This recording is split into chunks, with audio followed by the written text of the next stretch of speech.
అధికారం కోసం చంద్రబాబు గాడిద కాళ్లైనా పట్టుకుంటారని మండిపడ్డారు వైసీపీ ఎమ్మెల్యే కొడాలి నాని. ఢిల్లీలో కాళ్లు పట్టుకుని బీజేపీతో పొత్తు పెట్టుకున్నాడని ఆరోపించారు. చంద్రబాబుకు ఏ కులం మీద ఏ మతం మీద కూడా గౌరవం లేదని అన్నారు కొడాలి నాని. అందితే జుట్టు పట్టుకుంటాడు, అందకపోతే కాళ్ళు పట్టుకుంటాడు. చంద్రబాబు నాయుడికి అధికారం కావాలి.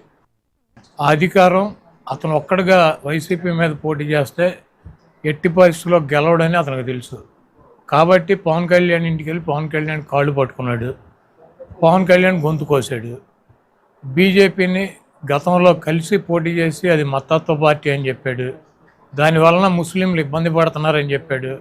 ఆ పార్టీతో పొత్తు పెట్టుకుని నేను తప్పు చేశానని చెప్పాడు. మళ్ళీ ఈరోజు ఢిల్లీ వెళ్ళి పవన్ కళ్యాణ్ చంద్రబాబు 3 రోజులు పడిగాపులు పడి అక్కడ అమిత్ షా గారు చెప్పినటువంటి 6 పార్లమెంట్లు 10 అసెంబ్లీలు అడిగిని కిక్కురు మనకుండా ఇచ్చి ఈయన వెళ్ళి అక్కడ దేబీమోహం వేసుకుని అడుగు తినేవాళ్ళగా అక్కడ కూర్చుని పొత్తు పెట్టుకుని వచ్చి బీజేపీ ఎవరు అడిగారు? మోడీ గారు అడిగారు, అమిత్ షా అడిగాడు చంద్రబాబుని, బాబు గారు పొత్తు పెట్టుకుందామని.